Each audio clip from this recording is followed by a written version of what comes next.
Hey everyone, it's Kat Bobineau, and this is my letter of discontent. So, dear Americans, according to the Program of International Student Assessments, a program that measures reading, science, and math literacy in 15-year-olds in industrial countries, America ranked number 14 in reading, 17th in science, and 25th in math out of 34 developed countries. This test is administered every 3 years, and since its conception, America has steadily been on the downfall. We live in a globally competitive, knowledge-based economy, and we are not doing any advantages for our children. Why do you ask? Because there's no passion. The only change lots of Americans relish is the new version of their phone that's coming out, when the phone they just got a year ago is now considered obsolete. Or when the next season of their favorite show is going to air and they could discuss it immensely in the dead space of social media. Most of which people will not respond to you because they are doing their own update instead of being socially active. So what happened to going outside? What happened to experiencing life? What happened to feeling the grass between your toes? When is the coolest thing you can post about is what's on television or what level in a game you just beat? So what really grinds my gears, though, is socially acceptable behavior of making celebrities of downtrodden or ignorant people. When did it become okay to have a show about wives when maybe only one of them is actually a wife? Or placing pregnant teens on the cover of magazines. These teens are making more money than the average American who are actually trying to do something. When did media get so twisted on what is acceptable to highlight and what is not? So let me highlight some teens for you that you might have missed. Isha Kahara, an 18-year-old who won the Young Scientist Award by building a device to charge your cell phone in 20 or 30 seconds. Brittany Wagner, another 18-year-old who developed a computer algorithm to diagnose leukemia. Astronaut Abby, a 15-year-old girl so driven to become an astronaut she started a blog that got her recognition, and now she's in Russia training. Jacob Barnett, a 14-year-old who was diagnosed with autism at the age of 2 and was told to his parents that he probably would never learn to read or tie his shoe, is now studying for his master's degree in quantum physics. Or Stephen Stafford, age 13 and a triple major at Morehouse College, who is studying pre-med, math, and computer science. Should I go on? Why are these kids more known about birthing children in high school, living on a shore, or even going to girl clubs?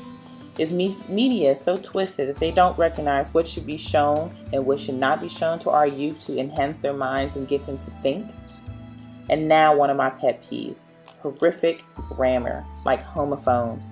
There's a difference between T-O, T-O-O, and T-W-O. Just like there is a difference between there, and there. There are 3 different ways to spell both of these words, and there are 3 distinct meanings. Use them appropriately. And misspelling words on purpose, that's not cute. Even if you have that atrocity on your social media and you think that you solely own this page because you made it private, it's not yours. Any computer programmer or headhunter can actually get to your page and look at it without you knowing, and they will judge you for it, and you will not get that job. And parents, please stop naming your kids these outright crazy names. I will not state any because I don't want to embarrass anybody, but it's not cute, original, or unique. It is just another way for you hindering your kid from doing better. Now, granted, if their intellect proves that they are above the rest in education and their determination sets them apart from the crowd, then they will probably be okay. But if they are just trying to do better, and even if they are in the top 10% of their classes, most jobs will pass them by because of their name. Do not stop and think racism does not exist anymore, because it does. And when a headhunter or an HR director is looking at resumes over resumes upon resumes, and they come across a name that they may not even know how to pronounce, or they can automatically make an educated guess and assume what race they are, they'll pass it up. They will. Now, I'm not saying everyone should be named Amber or Jessica or even Brian, but if your name is L-A-A and it's pronounced Ladasha, no. And that is a real name. There was a show that was canceled called All My Baby's Mamas. I'm glad it was canceled. But right now, they are in production of a show called The Mistresses of Atlanta. This has been because of a TV show called Scandal that is very popular. Now, I watched the show, but you have to be able to distinguish between entertainment and reality. And when you start to intertwine the two and you make a reality out of what should just be entertainment, you have gone too far. So, who do you think comes up with this garbage? And why is it being blasted on television? Have you ever thought about it? I mean, you can say it's the higher ups, you can say it's Big Brother, but we are people of free will. You do not have to be a part of that propaganda. You can step away from the television set and take yourself, or if you have them, your kids, to an art walk, a museum, or even to someone else's house so that they can learn social skills. Video games, iPads, televisions, and cell phones are not babysitters. They do not teach your kid how to operate in the real world, and they damn sure do not replace books, museums, self-discovery, or interactions with people. Stand up and go outside. Meet your neighbors, do something in the community. You can walk your dog, for goodness sakes. Do you realize that America is the fattest country in the world? In math and science, we are low, but in eating unhealthy foods and gaining weight, we got that down pat. We rank number 2 only to Greece in the proportion of children that are obese. People blame schools for not feeding the kids healthy, vending machines that are available that only sell junk, or the fact that healthy food is expensive and unhealthy food is easy and cheap. But it's all a mindset. Or don't forget that healthy food is nasty and unhealthy food is deliciousness. But that's all a mindset. Your children, as they grow, learn to eat the foods that their parents provide for them. If they grow up with fruits and vegetables as snacks, then they are more likely to pick them out as an adult to eat. Instead of giving French fries to a toddler because you think it's an easy and soft finger food, why not offer something like grapes, bananas, or even thin carrot sticks?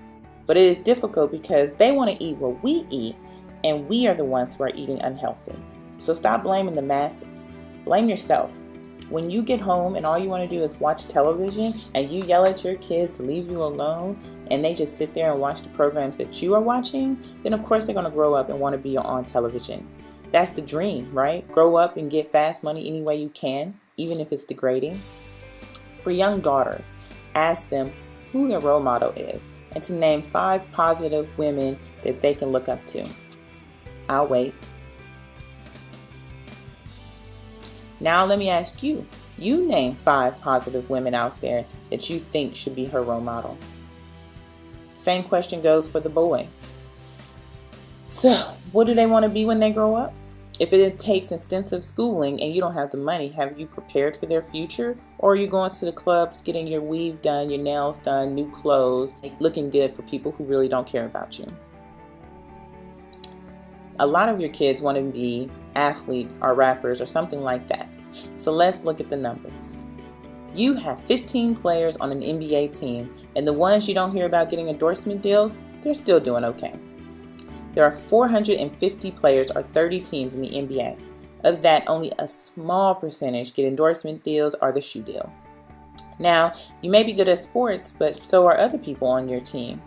There are so many students that are playing basketball in this country that 1 in 16,000 go in the NBA. That's less than 1%. Now, do you practice every day so that you can be better than the rest? Are you staying away from drugs and alcohol so that your skills don't get tarnished? Do you prefer working out and playing your sport over going to parties and movies and school functions? Well, you need to. If you want to do better than everyone else, you need to.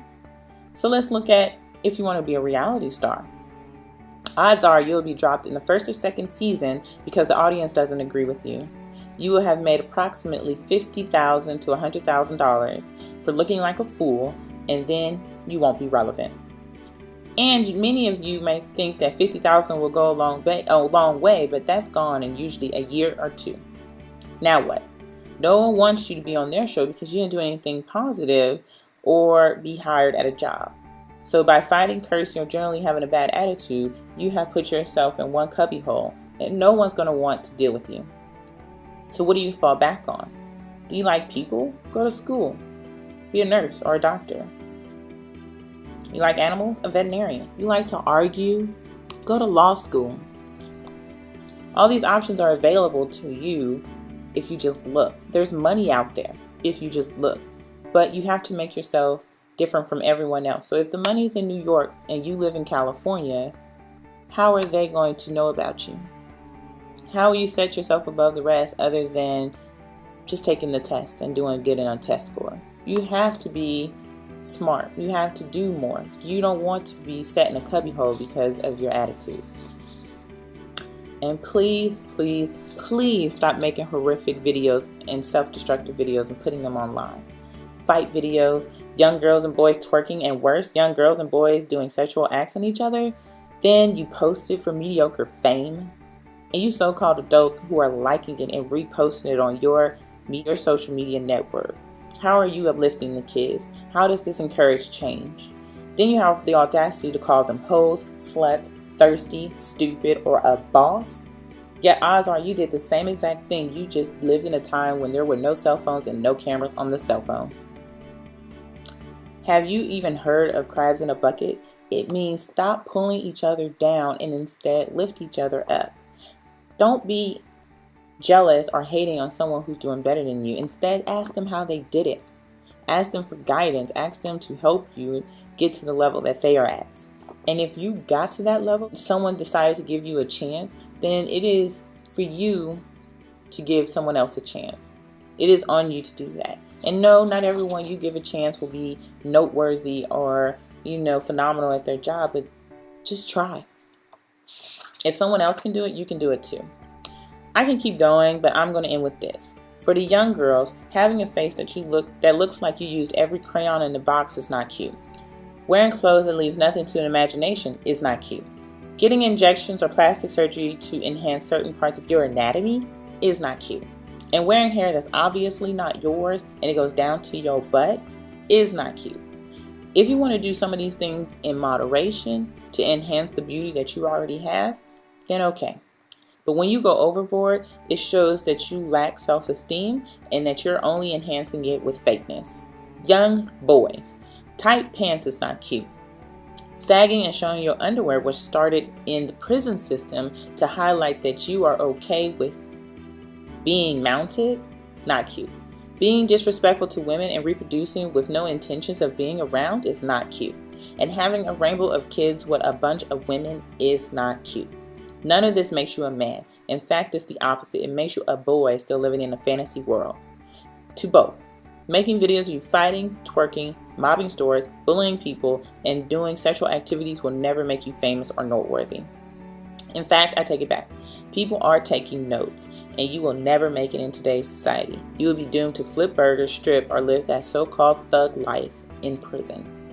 And to my lovely adults, stop blaming everyone else for your problems. Stop hating on people doing better than you, and please stop letting electronics raise your kids. Teach them how to think instead of what to think. And educators, don't show them how to just pass a test, but have them question everything. We used to be the top in education, engineering, and development. Now we're the top in obesity and reality television. We need to change, and it starts with you. So think outside the quadrilateral parallelogram. Think outside the box.